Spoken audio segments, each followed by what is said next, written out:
vamos a seguir con la última charla, que es muy importante, la verdad, cómo hacer un trabajo científico. Y va a estar dada por la doctora Milagros Rodríguez Brusco, ella es médica de la sección de tracto genital inferior del Hospital Británico. Es humilde porque es muchas más cosas, pero solamente dijo esto. Y también la doctora Natalia Server, que es ginecóloga de la Fundación Favaloro, especialista de TGI en UBA y acreditada por la Sociedad TGI. Así que, no importa, las dos son vivas, así que las escuchamos. Bueno, vamos a hablar un poco sobre algunos consejos o algunos tips que pueden tener a la hora de armar un trabajo científico. Y lo que está bueno es que esta clase no solamente les va a servir, o por lo menos esperamos que no solamente les sirva para este curso, sino que les sirva para los trabajos que tengan que hacer después del día de mañana, ¿sí? ¿Para qué sirve un trabajo científico? Nosotros en general lo que tenemos es que de un estudio o de una investigación lo vamos a publicar porque el trabajo no va a estar completo hasta que nosotros lo publiquemos, ¿sí? Por más espectaculares que sean los resultados, si eso no se publica, nadie lo va a saber. Y entonces, digamos, termina siendo como un cierre tener la publicación. Esto, digamos, el trabajo científico tiene como finalidad comunicar los resultados de la investigación de una manera que sea clara, concisa y fidedigna. Y fíjense que a lo largo del tiempo ha habido un aumento en el número de las publicaciones, más o menos se calcula que hay como 6 millones de publicaciones por año, pero de esas publicaciones solamente el 15% nos van a resultar útiles, porque hay un montón que también tienen errores. Y esos errores la mayoría de las veces radican en la falta de conocimiento sobre cómo hacerlo, sobre cómo organizarlo y de la estructura del trabajo. Esto me encantó, chicos. Ya vi que los resultados de cuenta. ¿Te interesa saber cómo escribir un trabajo científico? El 90% pone sí, creo que puedo salirme, así que yo ya me siento que todos están escuchando atentamente. Hay un sesgo porque solo respondió a la mitad y espero que no sea esos 40 que faltan los que no querían y les resultaba aburrido. Pero bueno, yo voy a tomar como que no sé cuántos son y que todo les interesa, así que mejor para escuchar más atento lo que vamos a decir. Y lo que otro que me llamó la atención es que cuando les preguntamos si alguna vez habían realizado un trabajo científico, la gran mayoría respondió que no. Así que es muy bueno porque les va a servir lo que nosotros les venimos a contar. Ahora, ¿cómo empezamos? Porque hay un montón de trabajos que hablan de cómo escribir un trabajo científico, pero la mayoría de las veces pasa que uno no tiene una idea. A ustedes les pasa que nosotros decimos, bueno, tiene que hacer un trabajo científico. Bueno, ¿de qué hacemos un trabajo científico? Porque yo en mi hospital no tengo TGI, porque yo en mi hospital no sé, o sea, ¿de dónde sacamos la idea para que eso resulte? Entonces, lo primero que tenemos que hacer es buscar un tema, después la búsqueda de la literatura y después armar una base de datos. Estos 3 puntos dicen 1, 2 o 3 porque tienen que ser en ese orden, 1, 2 o 3. Primero tienen que empezar un tema, después tienen que leer un montón. O sea, no se larguen a empezar una base de datos de algo que todavía no leyeron ningún trabajo al respecto, porque si no, les va a pasar que, y esto lo toman, después si no lo van a aprender con los errores, pero les va a pasar que si ustedes no leyeron, dicen no, era muy importante saber si la paciente fumaba más de 11 cigarrillos por día y ustedes eso no lo buscaron. Entonces, otra vez que una vez que hicieron la base de datos y pasaron 200 pacientes, tienen que volver a buscar la historia para ver si la paciente fumó o no fumó. Entonces, primero buscan el tema, después buscan la literatura y además porque muchas veces el tema que ustedes tienen pensado, cuando empiezan a leer se dan cuenta que hay otras cosas que no están estudiadas y que eso quizás les sirve como puntapié para mejorar, digamos, el tema que ustedes tenían pensado. Y después de eso empiezan a hacer una base de datos. Entonces, ¿de dónde surgen esas ideas? Lo más común es que venga de la experiencia, que eso, como algunos de ustedes son residentes de segundo, de tercero, capaz que no hay tanta experiencia en algunas cosas, y de los conocimientos que tengan. Entonces, si ustedes tienen experiencia, porque también les va a pasar que quizás en el consultorio o cuando están en la guardia dicen, esto lo hacemos y no sabemos ni para qué sirve, lo hacemos, no. Entonces, si no les parece que no sirve para nada, busquen si realmente sirve. Si le ponen, pero todo lo que hacen, ustedes se sientan para hacerle la colposcopía a la paciente o para tomarle un cultivo o lo que fuere, le ponen el espéculo, le dicen, no, tenés que ponerlo así o así, hay que ponerlo así o así, hay una forma, hay una explicación de por qué lo tenemos que poner así, ponerle vaselina, ¿sirve ponerle vaselina a la paciente? ¿Le duele si no le pongo? ¿Sirve igual o no? Si le pongo vaselina, la toma de PAP se digamos, hay algunos que dicen, no le pongamos vaselina porque la toma de PAP no se ve bien. ¿Es así o no? O sea, no hace falta que uno tenga un conocimiento de temas súper rebuscados y como yo no tengo test de HPV en mi hospital, no sirve para... No, de todas las cosas que ustedes hacen puntualmente en el consultorio, de todo pueden encontrar un tema como para hacer un trabajo científico.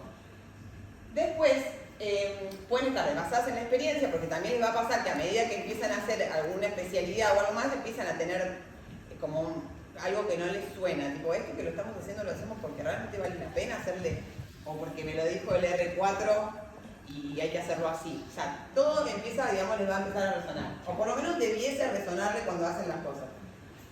Siempre hay que estar atento a nuevas ideas, buscar de la literatura médica, de congresos, de otros médicos. Esto es muy importante. Preguntarle a los otros médicos que tienen más experiencia que uno, ¿de qué te parece que puedo hacer el trabajo? Porque quizás a usted no se les ocurre, pero a otros sí, o les da una idea como para que ustedes empiecen a buscar de ahí en adelante. Siendo escépticos acerca de los conceptos preestablecidos, esto que les digo, o sea, no seguir siempre todo lo que nos dicen al pie de cañón. Algunas cosas sí, no nos vamos a estar discutiendo cada punto de lo que nos dicen, pero sí ponerse a preguntarte lo que hago habitualmente, ver a veces de los pacientes, porque a uno le pasa que quizás le dan una medicación al paciente y muchas veces andan bien y otras no, y decís, ¿por qué? Si la literatura dice que si yo le doy fluconazol una vez por semana, ¿por qué vuelve a hacer vulvovaginitis a repetición? O sea, de las cosas que no salen bien, a veces enseñando, cuando les pasa que quizás a los residentes más chicos ustedes le explican y el residente más chico le dice, ¿pero por qué lo tengo que hacer así? Y ustedes capaz que lo hacen así y no tienen una explicación, entonces eso también a veces sirve siempre a mantener la imaginación corriendo, y a veces el rol de las emociones juega un papel importante, porque a ustedes a veces les pasa que como que se enojan de que ¿cómo puede ser que pase esto? ¿Cómo puede ser que le haga esto y la paciente no mejore? O la paciente recaiga. Entonces de esas cosas también sirve. Ahora, del tema que yo elijo, después tenemos que ir a lo interesante y posible, o sea, a un poquito de podar, o sea, no piensen, bueno, voy a hacer la hibridación, o sea, de cosas que son inaccesibles y que no la tenemos. Después bajemos un poco a lo que nosotros tenemos en el hospital, o piensen al revés, digo, bueno, mi hospital es muy bueno haciendo, porque solamente se dedica a la embarazada, bueno, pensemos qué patologías son importantes en la embarazada. Mi hospital no hace... o se dedica a hacer más cultivo de flujo, o tenemos un médico que se especializa en esto, bueno, busquemos de esos temas que son importantes en mi hospital para ver de qué puedo sacar. Cuando les preguntamos si tienen algún médico que pueda ayudarte, por suerte la mayoría, o digamos que casi la mitad les responde que sí. Hay un porcentaje no despreciable, porque casi 30% o 30 y pico por ciento que dice que no. Entonces, ustedes van a tener grupos, van a ver que al final les vamos a decir, generalmente son de A3, de A2, de A1, y de esos grupos tienen también un tutor. Y si ustedes no tienen nadie en su hospital que les pueda ayudar, pregúntenle al tutor, porque quizás también les puede orientar un poco a dónde, de qué tema, cómo darle la vuelta al tema de lo que ustedes tienen. Esto, dos cosas que me parecieron importantes. Una, que el mini Einstein dice que toda la ciencia no es más que el perfeccionamiento del pensamiento cotidiano. Por eso digo, no nos vayamos a pensar cosas que son cuál es la eficacia de la vacuna en pacientes, o sea, cosas que no voy a poder resolver nunca en el hospital. O sea, veamos lo que es lo más básico y lo que tengo, y de eso tratemos de hacer lo mejor posible. Porque la verdad que para que miren, estos trabajos están en PubMed. Fíjense en los temas que son estudios sobre la biopsia cervical guiada por colposcopía en el diagnóstico de enfermedades cervicales en la mujer embarazada. Lo puede hacer cualquiera de ustedes, si tiene mucha paciente embarazada. O efecto de la lidocaína en spray durante la colposcopía en una biopsia guiada por colposcopía, estudio randomizado y controlado. Todos lo pueden hacer también. O sea, la tasa de nacimiento pretérmino de mujeres embarazadas con infecciones de tracto comunes, del tracto genital inferior, o sea, son temas comunes y esto está en una revista internacionales. Entonces, busquemos temas que les interese a ustedes, pero no hace falta que uno haga un tema que sea el descubrir la pólvora, ¿sí? Tratemos de lo que tenemos en el consultorio y de eso hacer el mejor trabajo y con el mejor rigor metodológico. Porque a diferencia de lo que pasa cuando yo tomo una decisión con una paciente, me estoy basando en alguna investigación, pero no necesita tanto rigor como si un trabajo que yo estoy tratando de extrapolar eso que yo estoy estudiando a una población o a un paciente que tenga parecido, ¿sí? Bueno, acá cuando dice ¿solés leer trabajo científico para actualizarse? La mayoría responde que a veces, así que los incentivamos para que pasen todos al amarillo, que sea que siempre lean trabajos científicos. Les digo, a Nati sigue ahora un ratito, que esto lo explica mejor. Bueno, lo que quiero mostrar con esto es darles algunos tips para que hagan la búsqueda bibliográfica. La búsqueda bibliográfica no solamente es importante para que la plasmen después la discusión del trabajo, sino para lo que dijo Mili, es que ustedes tengan una noción sobre el tema y vayan identificando de ese tema cuáles problemas no están resueltos y sobre eso pueden llegar a trabajar. Entonces, acá yo les pongo algunos logos de quizás las bases biomédicas más importantes que solemos utilizar. Acá el que seguramente conocen es PubMed. PubMed es una interfaz, es un software que permite hacer una búsqueda de Medline. Medline es la base de la Biblioteca Nacional de Medicina de los Estados Unidos. Acá hay más de 30 millones de artículos científicos médicos en PubMed. Si van a usar PubMed, lo que les recomiendo es que la búsqueda la hagan en inglés, porque siempre, si bien tiene publicaciones en varios idiomas, es obligatorio que los abstracts estén en inglés. Entonces van a recuperar más información de distintos países y distintos idiomas. Después, bueno, RILAX es la biblioteca latinoamericana de ciencia biomédica. Después, por ejemplo, acá les pongo UpToDate. UpToDate es un software de una empresa, ¿sí?, que es de acceso pago, y lo que hace son resúmenes narrativos de ciertos temas y basados en evidencia científica actualizada. Esto quizás, bueno, tienen que pagar para acceder, pero hay algunas instituciones que en el hospital, por ejemplo, están suscritos y ustedes pueden acceder desde el lugar donde trabajan. Después, les puse acá, por ejemplo, la Cochrane, que es la base de datos más importante de revisiones sistemáticas, metaanálisis. Después tienen Science Direct, que acá hay todo tipo de ciencia en general, hay publicaciones de todo tipo. Cielo, hay más revistas científicas. Y les puse también digamos, algunos logos de la materia en la que estamos, ¿sí? Esta revista, Lower Genital Disease, es la revista de la Sociedad Norteamericana de Fertilidad Inferior. Después la ICCBD es la Sociedad Internacional de Vulva, si me hacer algún trabajo de vulva. Y esta es la revista de nuestra sociedad que si están miembros adherentes de la sociedad pueden tener. Bueno, y una de las preguntas que pusimos fue si disponían de herramientas o estrategias para realizar una búsqueda adecuada. Y el 60% puso que sí. Entonces, yo lo que les quise poner acá es un ejemplo, una idea para que practiquemos hacer una búsqueda para explicarlo un poco mejor. Entonces, un ejemplo que se me ocurrió es cuántos pacientes adolescentes con lesiones cervicales de bajo grado progresaron en el seguimiento citocolposcópico semestral a una lesión mayor. Y es una idea para hacer una búsqueda bibliográfica que podría llegar a ser para un trabajo. Entonces, agregar un partner, que seguramente es lo que más frecuentemente van a usar, y elegir de su idea términos que representen esa idea. Entonces, fíjense que yo elegí tres. Lesiones intraepiteliales de bajo grado, en inglés, HPV, las siglas están en inglés, y adolescentes, ¿sí? Y utilicé dos conectores, AND y AND, ¿sí? Estos son los que se llaman operadores booleanos. Los operadores booleanos más importantes que existen son AND, OR y NOT. Entonces, ¿cómo se usan? El operador AND es un operador de adición, ¿sí? Va a servir para, yo pongo el término A, AND, término B, y la búsqueda que se me va a generar me va a traer artículos científicos que incluyan los dos términos en simultáneo, o sea, lo que está en rojo. ¿Está bien? Si uso el operador NOT, este va a ser, por ejemplo, cuando hay dos términos que se refieren al mismo concepto. Entonces, para yo recuperar más artículos sobre eso, lo puedo usar. Por ejemplo, decir teenagers or young people, no sé, por decir algo. Entonces, si pongo A or B, me va a recuperar todos los artículos que tengan las dos palabras. Entonces, fíjense que acá la búsqueda es mucho más amplia que la anterior. Y después tenemos el operador NOT, que es un operador de exclusión. Por ejemplo, A, not B. Entonces, por ejemplo, puedo decir teenagers, not all age, por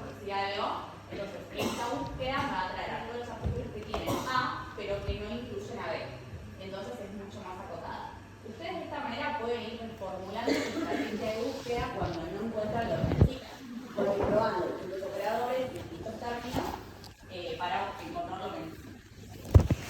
Entonces, con la búsqueda que yo generé, apenas me trae 370 artículos. Acá ven los títulos de los artículos y buscan alguno que les llame la atención. Hacen clic en el que les interese y lo que se les va a abrir es esto, que es el resumen. ¿Sí? Fíjense que estamos viendo el abstract del artículo. Esto que está acá es la revista en la que está publicada. Esto es el año de publicación. Estos son los autores y las palabras clave. Las palabras clave son etiquetas que los mismos autores del trabajo eligen para representar su artículo. ¿Sí? Entonces, por ejemplo, ¿para qué les puede servir esto? Si ustedes hacen una búsqueda y solamente encuentran un artículo que les sirve para su trabajo, ¿sí?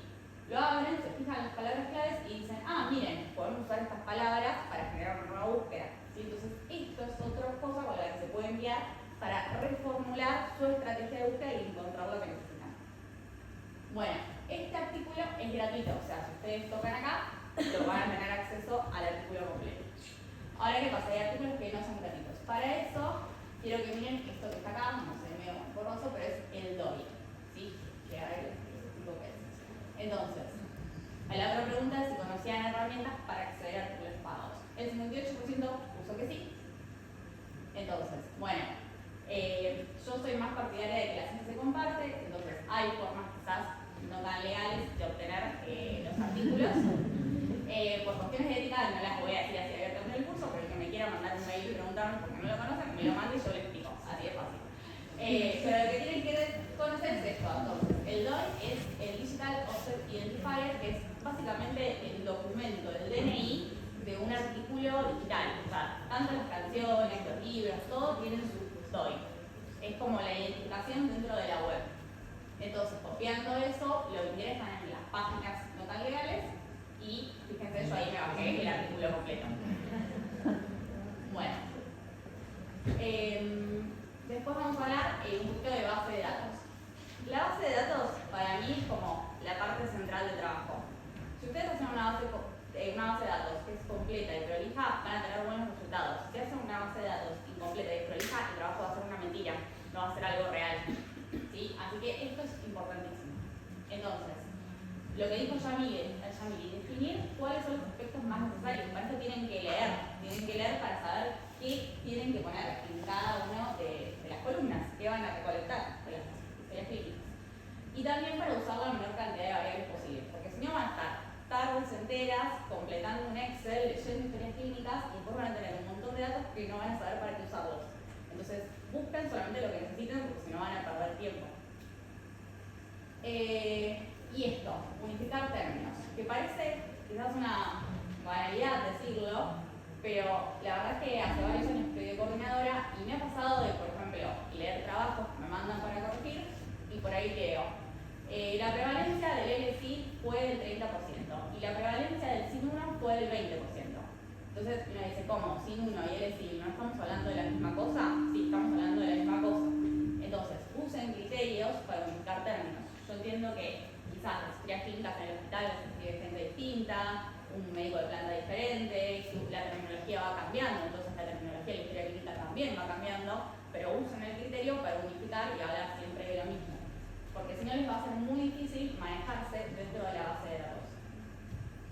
Entonces, bueno, este es un ejemplo de un trabajo en el que participé, que está publicado en la revista Copia en el 2019, que básicamente lo que hicimos fue agarrar a las mujeres embarazadas, HIV positivas y comparamos las infecciones intraepiteliales en las que habían adquirido la infección vía vertical versus las que adquirieron la infección del HIV adquirida. ¿Sí? Entonces, lo que me he pegado acá es un fragmento de la base de datos. ¿Sí? Y cosas que les quiero mostrar de esta base. Por ejemplo, fíjense en carga viral, ¿sí? Esto es carga viral del HIV, que dice SD. SD es sin datos, ¿sí? ¿Qué pasa? Nosotros teníamos la intención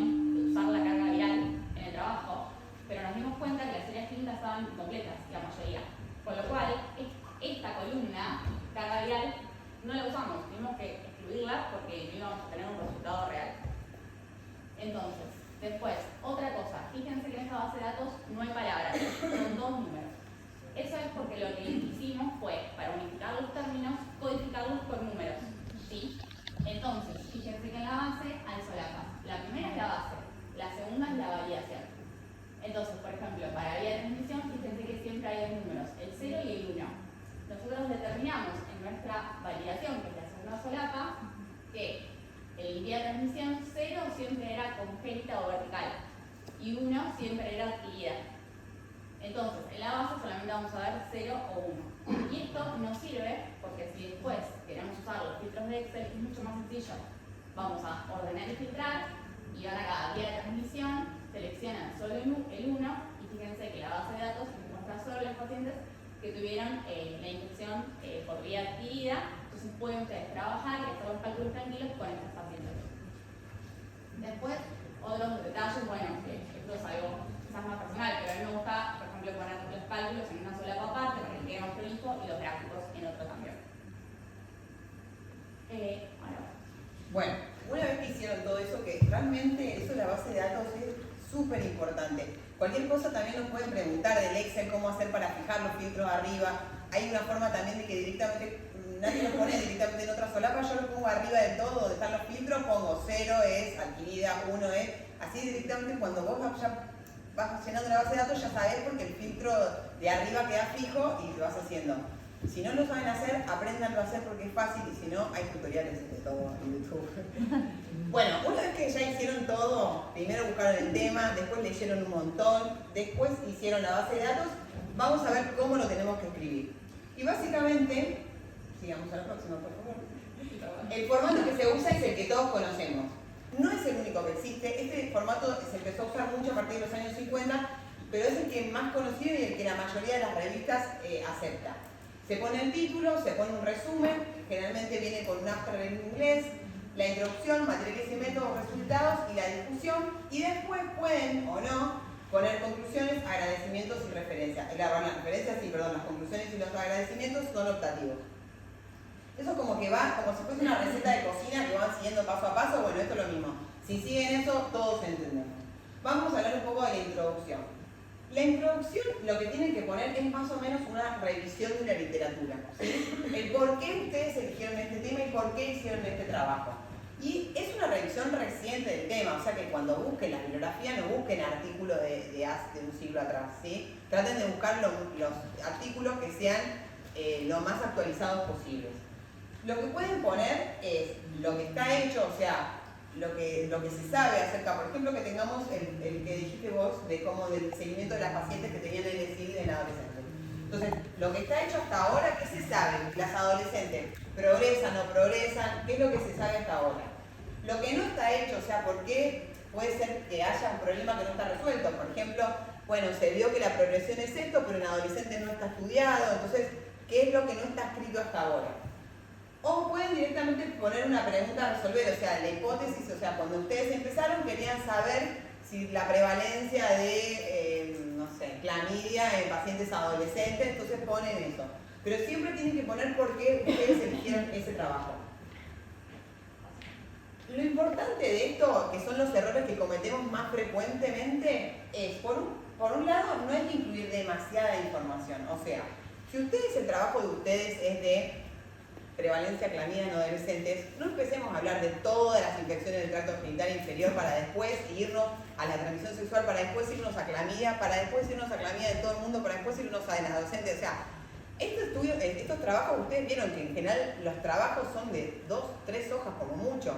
Entonces, tienen que hacer algo acotado y fíjense, en general esto está dirigido para una población, nosotros los que lo vamos a leer, y para la revista, que ustedes, la idea es que participen para ver quién puede publicarlo en la revista de TGI, es que es para un público que hace TGI. Entonces, si vamos a hablar de las lesiones de bajo grado en adolescentes, podemos empezar contando las lesiones de bajo grado, son lesiones producidas, o sea, desde ahí no hay que hablar de el cáncer de cuello es una enfermedad, la cuarta frecuente, se diagnostican 4.000 casos, o sea, para después ir a las lesiones preinvasoras, para después ir...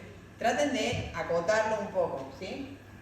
Siempre hay que escribir los autores que demuestran cada cosa, o sea, cuando ustedes ponen, y esto en general, ustedes ponen Rodríguez y colaboradores en su trabajo, no dicen en el trabajo de manejo conservador de, o sea, siempre los que hablan de lo que ustedes van a contar, siempre son los autores.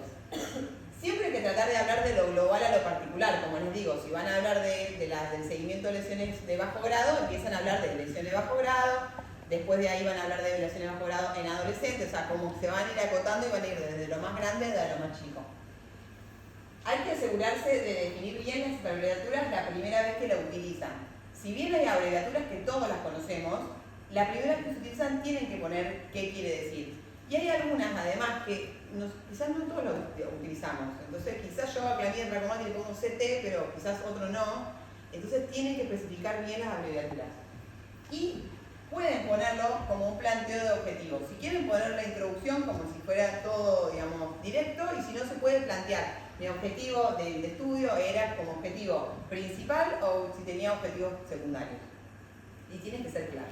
Por ejemplo, siguiendo con el ejemplo que decía Nati, de cuántas pacientes adolescentes con lesiones cervicales de bajo grado progresaron en el seguimiento citocolposcópico semestral a una lesión mayor, tengo como objetivo principal es determinar la incidencia de pacientes adolescentes con lesiones de bajo grado que progresaron a una lesión mayor, HSIL, en el control citocolposcópico semestral, que fueron atendidas en el Hospital X en el año tal. Como objetivos secundarios, describir el perfil clínico de las pacientes, la paridad, el tabaquismo, el inicio de relaciones sexuales, o determinar la prevalencia de lesiones intraepiteliales cervicales de bajo grado en pacientes adolescentes. Lo pueden poner así o lo pueden poner directamente sin poner mi objetivo es este y este, como de ustedes les guste, pero esta es otra forma de hacerlo. Con respecto a los materiales y métodos, que el 60% dice que sí los lee, vamos a hablar un poco de cuando ustedes lo escriben, porque también a veces cuando uno lo lee no se da cuenta de lo que hay que incluir o no. Los materiales y métodos tienen que hablar de cómo se hizo, y lo más importante es que tienen que hablar del tipo de diseño de estudio y de los procedimientos utilizados, porque esto tiene que ser reproducible. ¿Qué quiere decir? Que si yo agarro lo que ustedes me están diciendo y voy y hago lo mismo, me tiene que dar similar. O sea, tienen que tratar de explicar todo lo máximo que puedan cómo hicieron el estudio. Por ejemplo, si yo tomara cuando yo les digo, hicimos un formulario para contarle a los alumnos, para preguntarles si les gustaba o no la clase de que estamos dando. El 70% respondió que le interesaba. Yo tengo que decir que, o sea, 40%, le di a 80% del formulario y 40% no lo respondieron. O sea, tengo que tratar de explicar todo lo que pueda, porque quizás si los 80 me respondían en el formulario, quedaba otra cosa en las estadísticas. Entonces tengo que tratar de explicar de la mejor manera que pueda todo lo que hice. Qué tipo de equipo utilicé, cómo se buscaron las pacientes, si las historias clínicas no las encontré, qué hice. Si esa columna que tenía, por ejemplo, me he dicho, bueno, no, de las 200 pacientes que busqué, 180 las saqué porque no tenían la historia clínica completa. Es importante que digan eso, porque no sé si esos, digamos, para tener una idea también de los sesgos que pueden haber. O sea que ustedes tienen que explicar lo más que puedan todo como lo hicieron. Generalmente lo que se pone es cuál es la población, cuál es el equipo utilizado en el estudio, cómo la población y el equipo fueron preparados y qué cosas hicieron durante el estudio, los resultados y cómo fueron medidos, y los métodos utilizados para el análisis estadístico. Generalmente ahí se pone si usaron alguna fórmula en particular, se usó el índice kappa para buscar la concordancia, o sea, se usó el chi cuadrado para, se tienen que explicar bien qué herramientas utilizaron. Lo importante, digamos, o qué sugerencias le damos, es que para esto tienen que describir los métodos con suficiente detalle para ser reproducidos, que eso les dije. Generalmente esto se define siempre en primera persona, porque es lo que yo hice, digamos, en mi hospital. Hay que tratar de evitar los pros y los contras de por qué nosotros usamos microagujas, por qué usamos láser o por qué usamos cirugía. Ustedes explican, nosotros usamos LIB, que es el Cooper electro, o sea, explican lo que ustedes tienen. Y después, como les decía, escribir el diseño del estudio, los datos de inclusión y exclusión y el detalle de los procedimientos. Acá bastante bien. Respondieron. En el estudio observacional, el investigador sigue en el tiempo de la exposición, y en el estudio prospectivo se aguarda la aparición del evento. Repasemos un poco esto, pero lo tienen bastante claro, así que no me voy a hacer mucho hincapié. Con respecto a los tipos de estudio, la finalidad del estudio puede ser analítico o descriptivo. El analítico es todo estudio que evalúa una presunta relación causa y efecto, y Y el descriptivo, que en general la mayoría de ustedes va a ser descriptivo, es cuando usamos datos que tienen finalidad puramente descriptiva. No están enfocados en ver la relación, por ejemplo, de tabaquismo con cáncer de pulmón, lo digo, la HPV con cáncer de cuello, sino que ustedes solamente describen qué es lo que vieron en su hospital. Con respecto a la secuencia temporal, la mayoría va a terminar haciendo un estudio transversal, o sea, un estudio donde se examina la relación entre la enfermedad y diferentes variables en la población, pero en un momento de tiempo, solamente un momento de tiempo, buscamos las historias del 2020 al 2022. Longitudinal es cuando hay un tiempo entre las diferentes variables y de esta forma se puede establecer una secuencia temporal. Puede ser desde la causa y buscar el desenlace, que son los estudios experimentales o de corte, o los estudios que van desde el desenlace a la causa, que son los estudios de casos y control. ¿Sí? Después puede ser, en cuanto a la asignación de los factores de estudio, puede ser experimental o observacional, casi todos van a ser observacionales, entonces me encantaría que hagan uno experimental, pero capaz que hay poco tiempo. Pero los experimentales son aquellos en los que el investigador asigna el factor del estudio y los controla, y se consideran observacionales los estudios que el factor de estudio no es asignado por los investigadores. Y la cronología pueden ser prospectivos o retrospectivos. Los prospectivos el inicio es anterior a los hechos estudiados y retrospectivo aquellos cuyo diseño es posterior a los hechos estudiados. Entonces, la gran mayoría de ustedes, no digo todos, pero la gran mayoría va a hacer estudios transversales, descriptivos, observacionales, retrospectivos. ¿Sí? Eso lo tienen que poner en materiales y métodos. Con respecto a la jerarquía, siempre hay niveles de evidencia que son mucho mayores para revisiones sistemáticas de ensayos controlados aleatorizados o los metaanálisis. Después vienen los ensayos controlados o IECA. Después vienen otros ensayos clínicos controlados, los estudios observacionales y estudios de casos controles, opinión personal. Con respecto a los resultados, esta es la sección donde uno pone lo que encontró, digamos. Siempre hay que describirse de manera neutral, o sea, no sobredimensionemos lo que encontramos. O sea, si encontramos eso y no dio como queríamos, bueno, es lo que dio, digamos, lo importante es lo que dio. Si ustedes tienen muchos resultados, se pueden hacer subítems, y en esta parte se incluyen las tablas y las figuras. Ahora, esto es muy importante y ahora voy a hablarles un poquito de las tablas y las figuras. Pero si la información se puede presentar en texto, debe hacerse en texto. O sea, si ustedes tienen una pregunta que dice, analizamos si las pacientes usaban preservativos, 50% sí, 50% no. No hace falta que hagamos una torta que diga 50% sí, 50% no. O sea, eso con que lo escriban se entiende, digamos. O sea, no pongamos gráficos para que queden más lindos. O sea, tenemos que poner gráficos, que a ver la ver sigue, que lo descrito, donde lo descrito en la figura o tabla se explique por sí solo, ¿sí? O sea, no tengo que estar mirando, y ahora les voy a dar un ejemplo de qué quiso poner acá. O sea, yo tengo que mirar el gráfico y tengo que entender perfectamente qué es lo que ustedes quisieron poner. Entonces, lo que les digo, evitemos los resultados superpuestos. O sea, no expliquemos, bueno, entonces la paciente 30% usaba preservativo, 20% usaba anticonceptivos orales, ¿cuánto me queda? 20%. Usaba, digo, lo que fuere, la torta con todas las cosas. No, eso no hace falta, si lo explicaron ya está. Ahora, si ustedes tienen 300 métodos anticonceptivos, probablemente haya que explicarlo con un gráfico porque es muy difícil explicarlo en un texto. No incluir tablas largas que sean aburridas, prestar atención en el uso de decimales. Esto es muy importante porque uno empieza como a redondear y después la suma da 97%. Y faltan eso, o sea, fíjense cuando hagan la suma de que les den 100%, ¿sí? Y lo ideal se aconseja que sean de 3 a 5 figuras. Si les parece muy importante pueden hacer más, si no, con eso es suficiente. Fíjense, miren pone todas. Fíjense, de este lado las tablas que están mal hechas, de este lado las tablas que están bien hechas. Fíjense que la primera tabla, si ustedes lo leen, no saben ni de qué se trata. Primero no tiene, además no tiene el título, ninguna referencia abajo. Hay 400 colores distintos. Si yo les quiero explicar ese cuadro, el verde más clarito, el azul un poco más oscuro, es imposible, lo mismo que el de abajo. O sea, hay muchas referencias, es una torta que tiene demasiados colores, muy parecidos.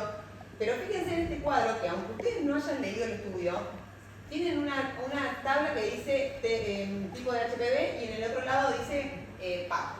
Entonces, Fíjense que dice, infección, no sé si se lee bien, pero si dice infecciones solas, HPV 16, ¿cómo le dio el PAP? Le dio asco en 4%, o sea, aunque no hayan leído el trabajo, ustedes esta tabla la entienden perfectamente a qué está apuntando, ¿sí? ¿Se entiende? Bien. Lo mismo que la que sigue, si bien no tiene la referencia, pero si yo me fijo en las pacientes que tienen lesiones de evaporado, me faltaría poner que son los genotipos virales.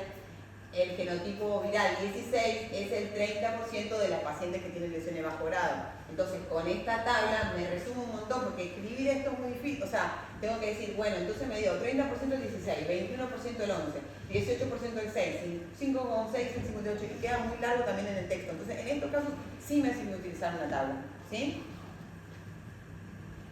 Usar indicadores válidos, para los números usar 2 decimales, que es lo que se recomienda. Si la muestra es muy baja, no usen porcentajes. O sea, si tienen 5 pacientes, no hace falta que ganen 3 pacientes, que es el tanto por ciento. O sea, ya está, 3, 2, o sea, ya está. Bueno, ahora despiértense un poquito porque vamos a pasar unas cosas estadísticas. Ah, despierto después de lo que le dije. Sí, bueno. Bueno, esta pregunta decía si tuvieron en algún momento formación en su carrera de bioestadística, y el 60% puso que sí, así que quizás es bastante fácil ahora empezar lo que sigue. Y después puso un verdadero falso que decía, la incidencia mide la aparición de casos nuevos en un determinado tiempo. Y muy bien, el 96% puso verdadero, eso es correcto. Bueno, les puse esta frase que dice, basemos nuestros actos médicos en medicina basada en la evidencia, pero si ningún médico construye evidencia. ¿De dónde sale la evidencia? Esto lo quise aprender un poco porque la verdad que la mayoría nos dedicamos todo el tiempo al asistencialismo y para eso simplemente leemos algo, aprendemos algo, lo repetimos y lo hacemos. Pero un poco para estimularlos a cuestionarse, a dejar de hacer trabajos que quizás parecen una pavada lo que están haciendo, pero cada cosita que hacen es un pequeño granito de arena que puede de eso surgir en otra idea y quizás crear en algún momento un nuevo conocimiento. Bueno, vamos a repasar un poco de estadística, porque como ustedes saben, los resultados de estudio, esto lo van a necesitar aplicar, van a medir cosas, ¿sí? Para medir cosas hay medidas que son las de frecuencia, las de asociación y de impacto. Impacto no lo voy a hablar porque creo que me excede hasta a mí y es bastante avanzado, pero lo que sí pueden llegar a usar ustedes para sus trabajos es medidas de frecuencia y medidas de asociación. ¿Sí? Así que vamos a repasar esto. Medidas de frecuencia primero, ¿sí? Las medidas de frecuencia las vamos a usar sí o sí, tienen que hacer por ejemplo un estudio descriptivo y pueden llegar a usarlas si llegan a hacer un estudio analítico, ¿sí? Entonces, ¿qué hacen? Miden la ocurrencia de un evento. Todas son una proporción. Recuerden que una proporción es simplemente un cociente en donde el numerador está incluido en el denominador, ¿sí? Entonces, diferencia entre prevalencia e incidencia, que es algo que se suele confundir. La prevalencia es la proporción de una población con un determinado evento. Acá tienen la fórmula, ¿sí? El número de casos sobre el número total por 100. Lo importante es que esto ocurre en un momento puntual, ¿sí? La prevalencia es más bien estática. La incidencia, en cambio, mide la aparición de casos nuevos en un determinado tiempo. Entonces acá tienen los números de casos nuevos sobre el número total por 100, bueno, siempre aclarando el tiempo de la incidencia. Entonces, para que se entienda un poco mejor, la incidencia indica la probabilidad de desarrollar una enfermedad, distinto de la prevalencia que indica la probabilidad de que ya se padezca esa enfermedad. La incidencia en el numerador debe estar solo los casos nuevos, en cambio en la prevalencia en el numerador están todos los casos. En la incidencia necesito para calcularlo seguir en el tiempo los individuos. La prevalencia, en cambio, no necesita seguimiento. La incidencia es la medida que también van a utilizar para establecer relaciones causales. Esto es, por ejemplo, si llegan a hacer un estudio de corte, que ahora lo vamos a ver cómo se hace, y quieren calcular el riesgo relativo, van a necesitar conocer la incidencia de ambos grupos, los cuales van a participar de la comparación, ¿sí? Y prevalencia es la medida utilizada para valorar la carga y costo de la enfermedad. Más que nada, la prevalencia la vamos a usar con los estudios transversales.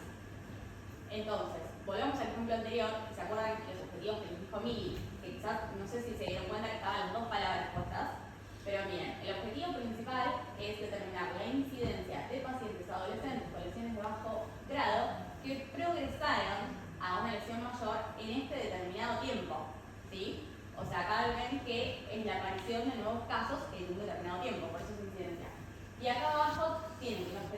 secundario es simplemente determinar la prevalencia de lesiones intraepiteliales y cervicales de bajo grado en pacientes adolescentes, o sea, algo mucho más estático.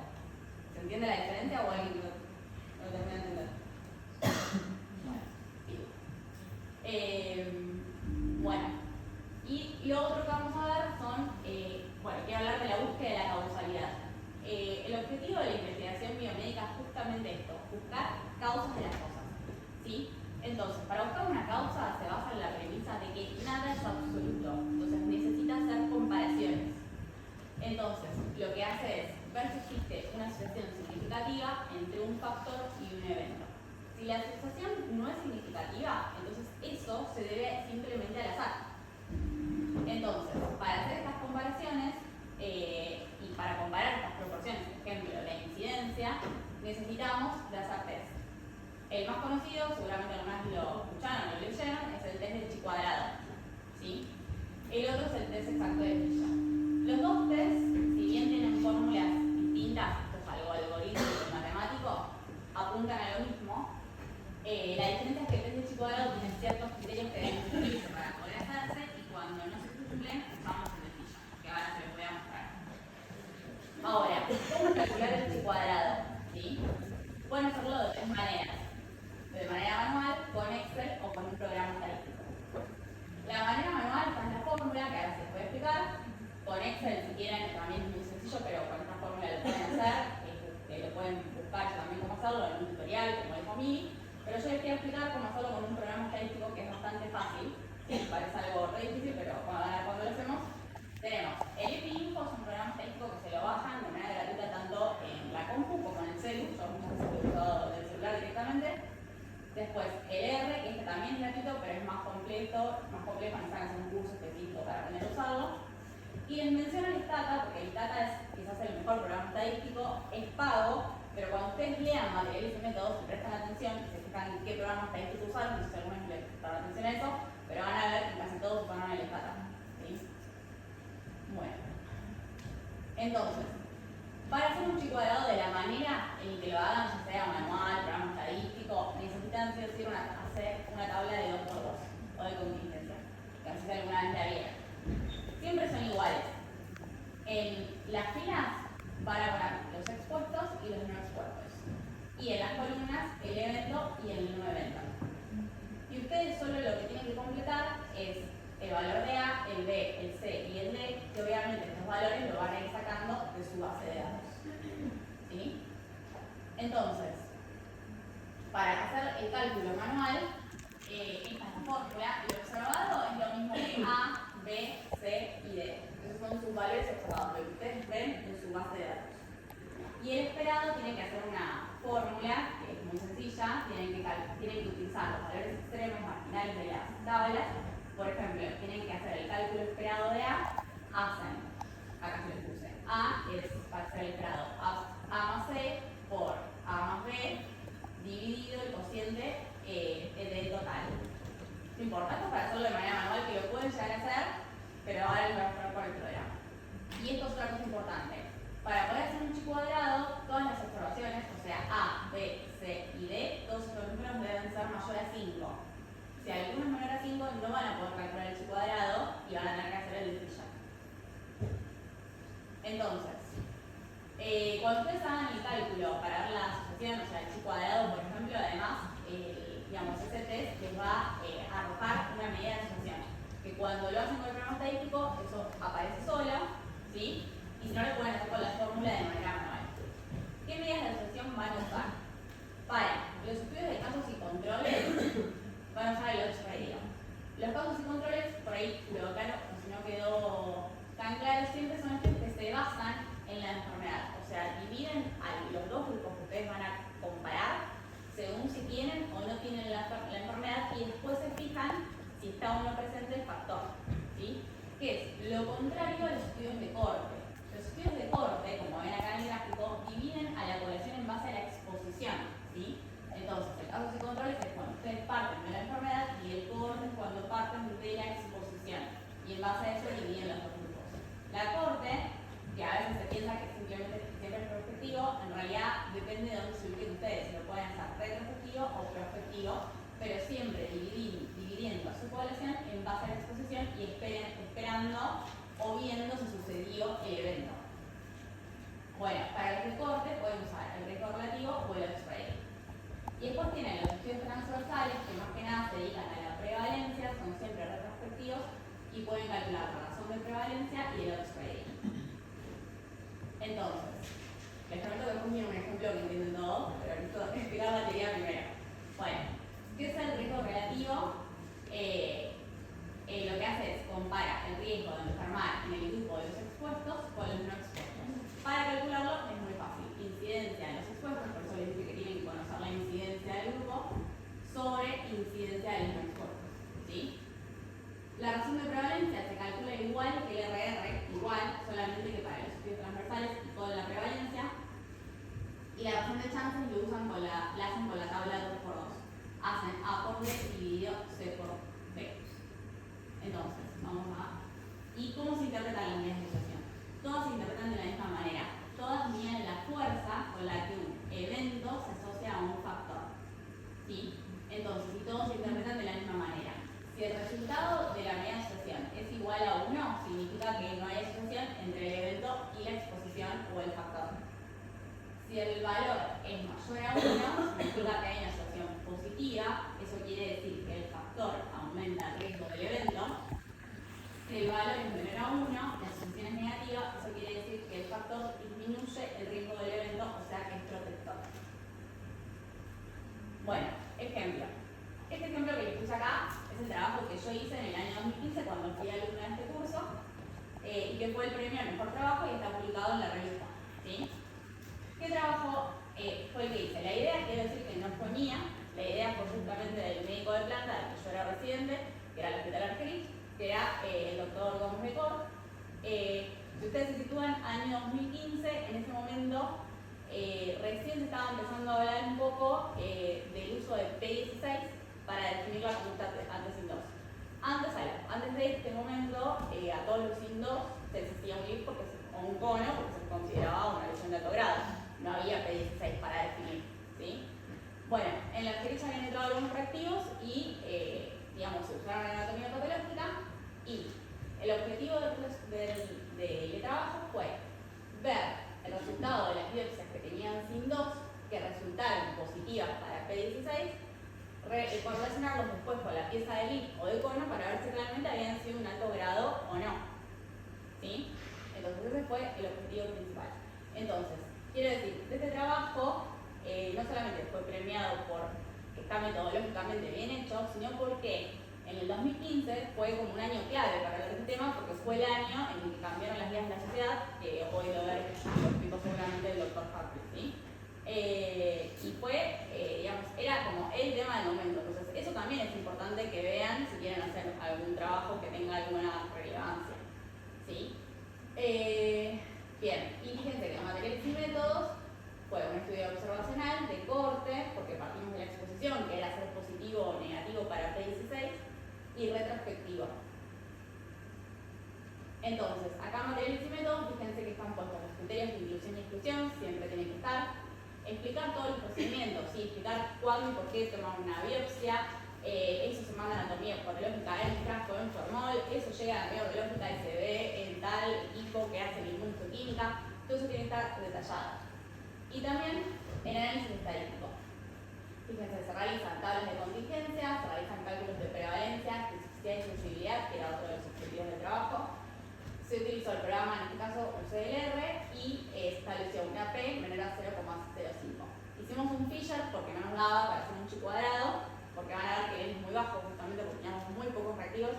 En ese momento hacer una P16 no era fácil ni en público ni en privado, entonces la verdad que no era mucho la cantidad. El N del trabajo es muy chico, sin embargo, al estar bien hecho, el trabajo quedó bien, ¿sí? Entonces, fíjense, estos son los datos que teníamos.